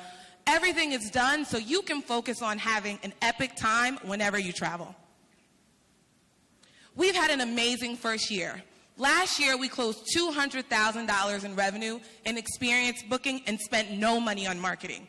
In the first 2 months of this year, we've met 50% of that revenue. Our beta launched in December. We have over 1,000 beta testers, 4% of whom have made a purchase in the Tastemakers mobile app. Our social influence is reaching almost 20,000 people daily on Instagram. Again, no marketing dollar, but tons of brand equity built. That brand equity allows us to close a partnership with Uber, who in just a couple of months is launching a content campaign with Tastemakers curators across every African city, helping us access 1 million riders to grow our business and scale our user base. Tastemakers is in a class by itself. Most African startups are focused on being replicas of US things. They're tackling bookings. US companies are focused on content. Tastemakers is focused on a 360-degree curated experiences that both inspire travelers and give them a booking option when they get there. We make money off of commissions in the Tastemakers app. Our goal in the next 4 years is get to 1 million experience bookings. Our experiences on average cost $100, giving us $100 million in revenue in just 4 years. Our goal is to scale that to other revenue streams. Tastemakers Tours, our group departure trips, our concierge service, both of those already making money organically in the business. Next, we want to monetize our content. Brands like Radisson Blu and South African Airlines are already approaching us. Finally, we want to launch a membership program for our most elite users, allowing us to access the luxury market. Over the next 4 years, we plan to grow a few ways. One, by opening up new experiences in the app every day. Next, we want to monetize tours and content, allowing us to grow our profit margins and raise our commission base based on the equity we're building with people around the world. This is a team that makes the dream work. I have 10 experiences on the African continent coming from the World Bank and international development organizations. That means 10 years of building real relationships in 15 African countries. Our CFO has an MBA from UMass, and on top of that works for MISIS, an expert in global payment processing. Finally, Ala Ngoa is our lead developer based in Kenya and helped us understand what offline capability means to travelers in Africa. And of course, we wouldn't be anywhere without a quality insurance provider that allow us to make sure that every user gets a Tastemakers experience no matter where they are on the continent. We're not doing this alone. We've built a team of advisors that have experience in advertising from Nike, data science that allows us to capture data from our users that's not available anywhere else, and finally, from Amex's Inspirato Travel Concierge program. This group of people is allowing us to really do something that's truly revolutionary. Not only change what the world thinks about travel to Africa, but what Africans think about traveling themselves. Thank you.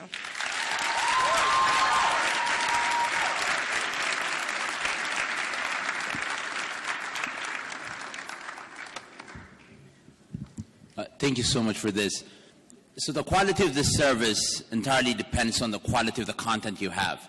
Can you tell us more about your relationship with the curators and your goal in growing them? No problem. So we have a twofold curation process. One is for independent curators. These are photographers, local Instagrammers, experienced providers that are influencers in their own city. They go through a screening process that goes through personality type, insurance, and quality assurance that allows a two-way communication service and a rating system. If you get less than 4 stars, just like Uber, you're off of the Tastemakers app. Then we have your more traditional tour suppliers. We provide trainings to them that allow them to tell authentic stories to travelers. Right now in the African market, a lot of tour operators are used to providing a very sanitized story of what's happening in their cities. Our job is to say, move beyond that. We'll help you get on Instagram. We'll help you do those things so we can ensure quality on both fronts. So I think you have an interesting product. I suspect you're targeting the wrong people for selling. I think just one opinion, I think that the way you're running your business now, what you're targeting, you're vulnerable to sort of the whims of clients or the entrance of competitors.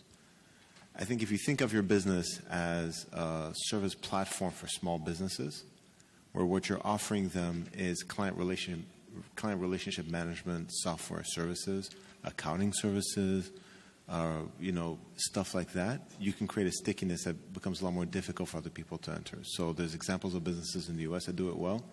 They're perceived as being sort of client-facing, sort of the user experience. But in fact, what they are is they're basically a software provider for the small business. I don't know how focused on that you are.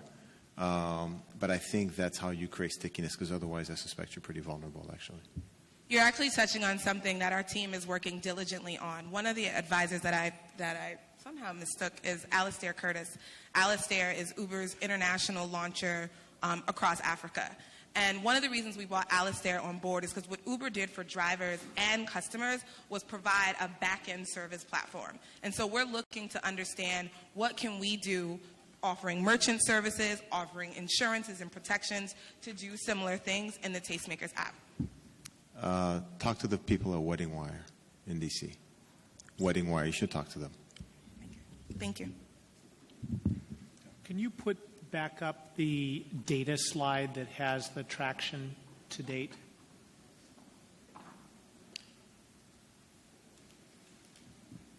And can you just describe where you are on the revenue numbers? You had a year zero pre-launch on your financial projections a couple of slides later.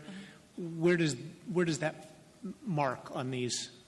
So year zero, we used as our bootstrapping year, so when we didn't have any funding. We're now 6 months into year one, which is after we received $120,000 in angel funding. So the $199,000 was in year zero, and the amount that I mentioned now, which is about half that at the end of March, is year one.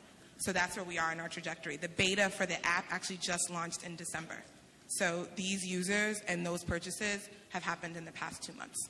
Time's up. Let's thank them. I got one question. There's always one more. There's always one more. Sheree? All right. Sheree? Last but not least, Sheree. Dare to innovate. Sheree, I got a question. I got to ask my question. I'm sorry. Got to ask my question. Hey, Sheree, quick question. What are your margins? Egosa, Amber's partner. How are you? What are your margins on your business? What am I what? Your gross margins on your business. My what? Gross margins. My gross margins? Yeah. We take 10% right now. So of the $200,000 that we made last year, we were able to keep $20,000 as profit, if that's what you're asking. All right, cool. Thank you. Okay, quickly, everybody stand up. Quickly. Everybody stand up, everybody stand up. Now imagine we're in West Africa and you're all youth. Now everyone in the black chairs remain standing, everybody else sit down. Black chairs remain standing, everybody else sit down. If you're sitting down, you're unemployed. Everybody can sit down. My name is Wiata Thomas. And I'm Megan McCormick. And we're the co-founders of Dare to Innovate. And we're building a future where all of you would be standing. We believe that the way to access that future is by creating the systems that allow youth, empower and enable youth to employ themselves and employ others. Simply put, we believe in the power of entrepreneurship to end unemployment. Dare to Innovate creates the conditions for West African entrepreneurs to thrive. Let me tell you about one of those entrepreneurs. Aliou Ba graduated from a master's program in veterinary science at the top of his class. He entered the job market where there were no jobs. Always motivated, Aliou went right to the local youth center and took training after training. Life skills, health skills, and even entrepreneurship. But at the end of the day, he had a folder full of diplomas and still no job. But in 2013, Aliou became a Dare to Innovate fellow. Through our training program, he realized his dream to launch a mobile veterinary clinic to provide veterinary services to villages that never had access before. He won our competition and got the seed funding he needed to make his dream a reality. And today, he employs 6 of his former classmates. He's growing fast. The government just named him the preferred service provider for all veterinary services in his region. So why is Dare to Innovate different? Why are we not just another diploma in his folder? We intervene at the ecosystem level, transforming communities by supporting training with investment and ongoing support. But let me cut the jargon. Imagine an incubator on steroids in the world's worst economy. Now imagine that it works. That's Dare to Innovate. The center of our ecosystem is our proprietary training model, which uses design thinking to take our entrepreneurs from a problem they see in their community that they want to solve to a market-based solution. This approach works, so to scale it, we launched an incubator in the capital where new and growing businesses can pay for the specific and precise trainings they need. However, training without investment is like a car without wheels. So we worked with international development agencies and local private banks to put in place Guinea's first credit facility for startups, offering low-cost loans exclusively to Dare to Innovate entrepreneurs. And so putting training with investment works, and we quickly went from 7 entrepreneurs in Guinea to over 70 across 2 West African countries. And we realized that we could no longer support them with site visits and phone calls. And so Impact was born. Impact is the industry's first monitoring and evaluation platform that operationalizes the collection of financial and social impact indicators. We then analyze that data to spot and solve problems as they emerge. So let's return to Aliu and suppose that this month, Aliu's accounts payable will be in excess of his accounts receivable. The app will warn him that he is about to have a cash shortfall. And with his historic financial statements generated through his use of the platform, he can go to a bank and get the short-term loan he needs to bridge his funding crisis. We'll then also push him trainings through the platform to ensure that that never happens again. Before, Aliu would have failed. Now he can continue to grow. Dare to Innovate started as a grant funding model, but in 2015, we recognized our first earned income, and within 5 years, we'll be profitable. Each one of our pillars contributes to this strategy. Our training program will bring in $650,000 in annual revenue by the end of year 5. We'll take a finder's fee from every entrepreneur that takes advantage of our credit facility. And Impact is a SaaS platform that has the potential to transform the entire international development industry and contribute $400 million in annual revenue to Dare to Innovate. You must be thinking, $400 million from startup West African entrepreneurs, are you crazy? They are our end users. Our customers are organizations like USAID or ACON, who wants to invest in the next hot West African entrepreneur, who will pay to support their entrepreneurs through the platform. This customer base will spend $15 billion on monitoring and evaluation alone next year. Dare to Innovate has created 28 new enterprises run by 78 young African entrepreneurs and 260 jobs by the end of the year. This is just the start. The end is the end of unemployment. Thank you. Thank you.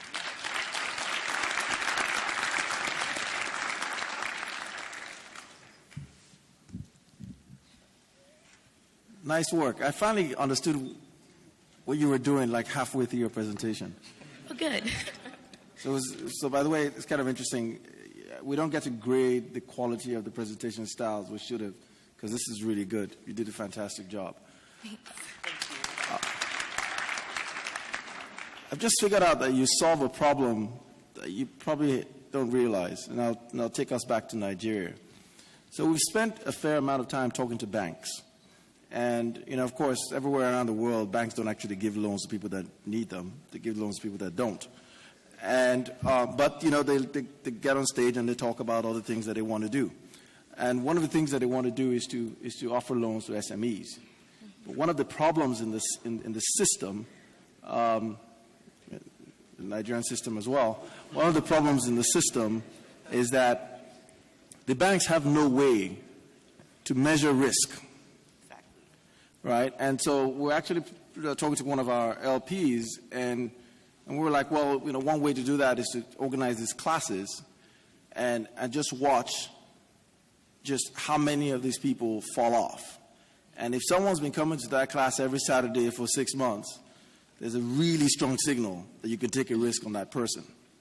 And so this solves that problem for banks. And so I'm really curious about whether or not you've thought about being able to take this platform and say, hey, we can start to do this at scale and have you drive SME loans through this platform.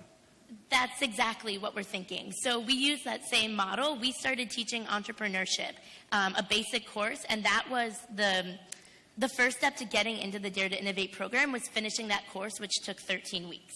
So we use that exact same method to see, are these youth serious about starting a business?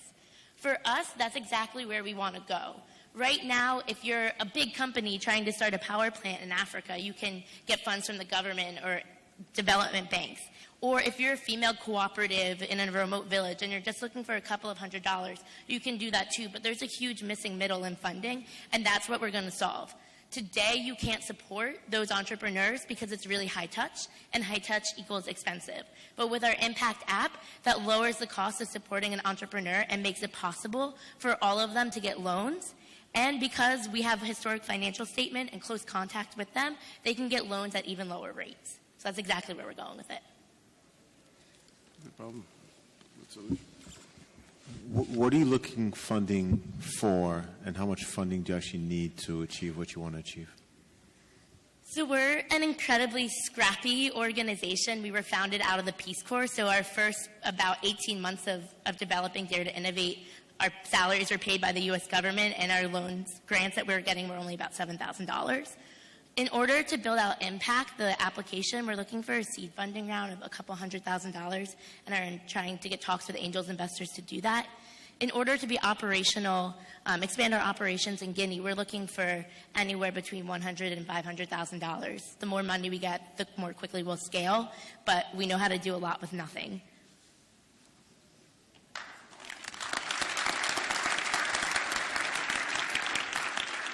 We still have 25 seconds left, so.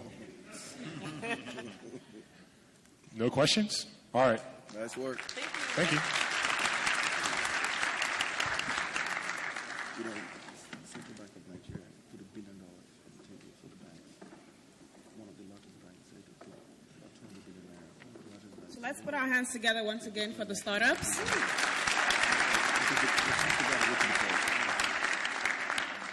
So we'd like to thank a couple of people here. So everyone that applied, we got over 100 applications this year, which was double the applications we got last year. So thank you to everyone that applied.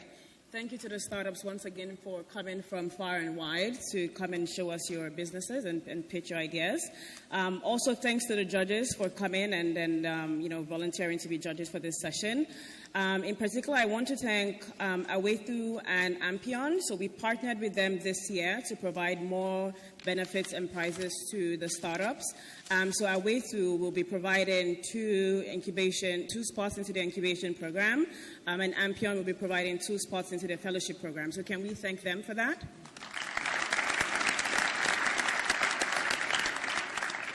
So now you all have seen the businesses. I'm sure you're all eager to vote and to tell us which one you like. So there are a couple of instructions for that. As you all know, there's the app. If you don't have the conference app yet, download it. It's awesome. A lot of fun things are going on there.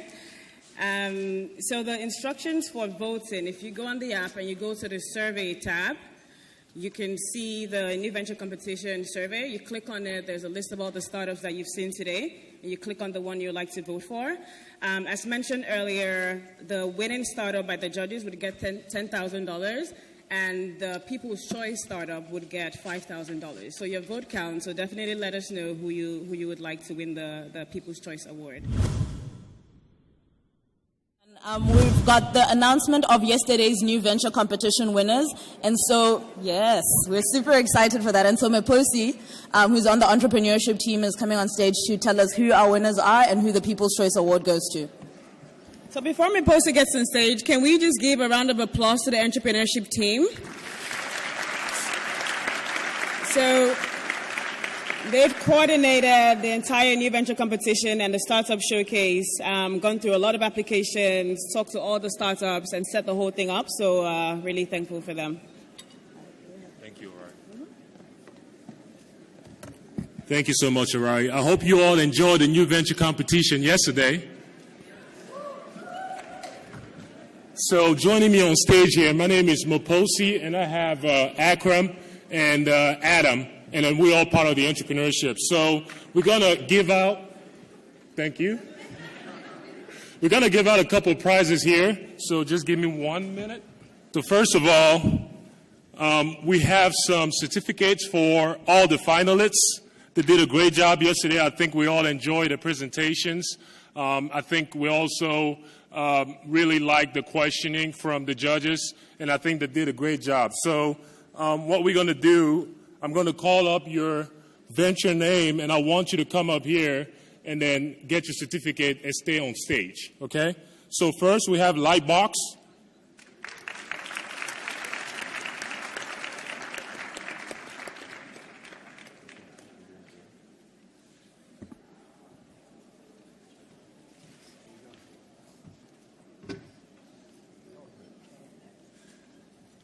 Next we have Flippy Campus.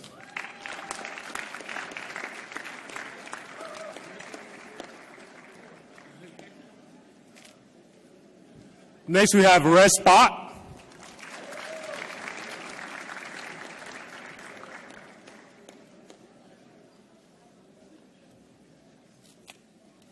Asoko Insight.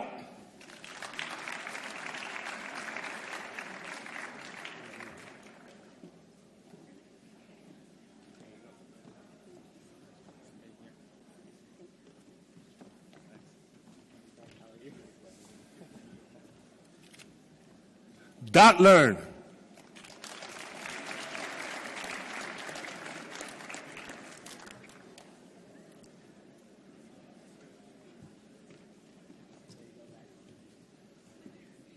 Deshare Law.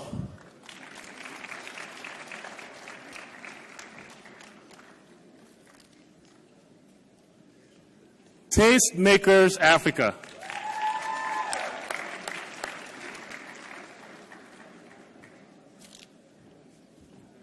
Kovava.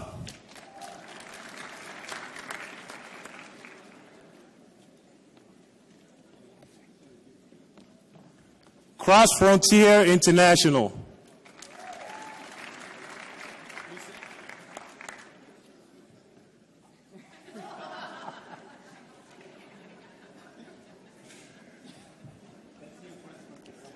Last but not least, Dare to Innovate.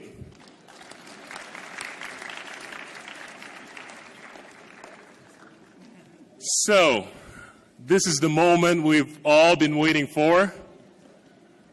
So new this year, we have our incubators and also sponsors of the competition, Awetu and Ampion, who are going to give 2 fellowships each into their incubation program to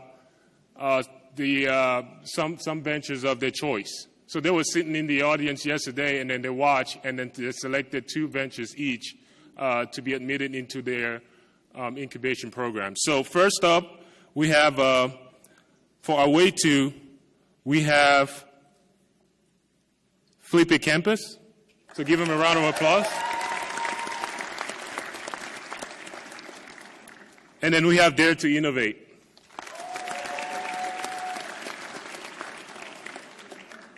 For Ampion, we have Respot.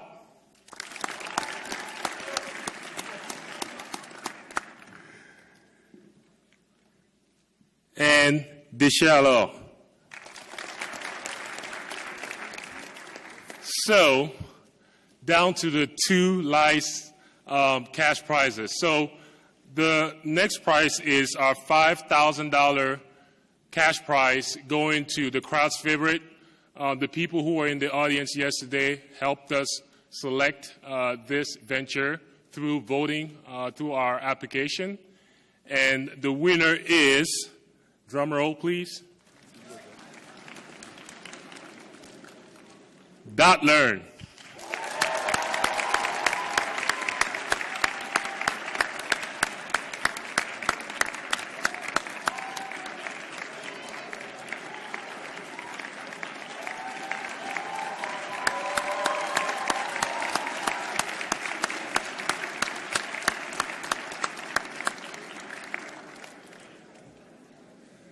All right.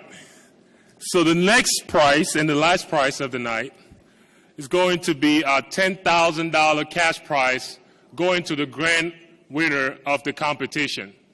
I want to thank all the judges yesterday. If I want to share something with you, it was really difficult from what they told us because we had great quality from the venture, and then they really struggled with this choice. But they had to make and the choice and select one. So, drum roll, please. So our grand prize winner for the 2016 New Venture Competition is Cross Frontier International.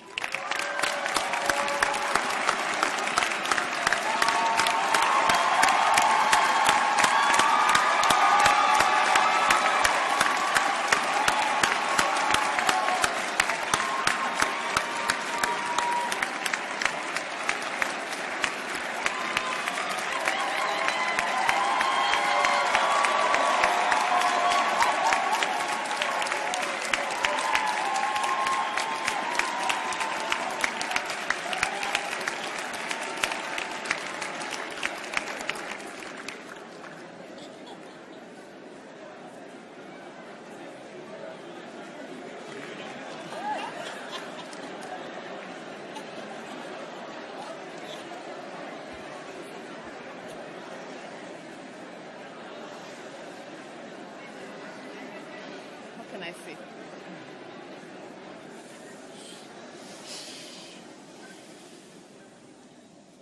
Thank you all so much. I mean, this is just overwhelming. There's an African saying that goes like, if you want to go far. There's an African saying that goes like, if you want to go far, fast, go alone. But if you want to go far, go with people.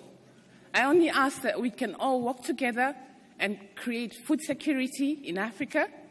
In my case, one banana, one household at a time. Thank you.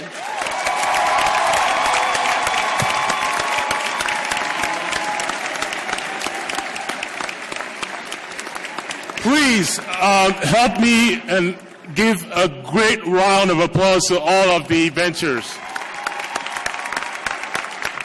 Thank you.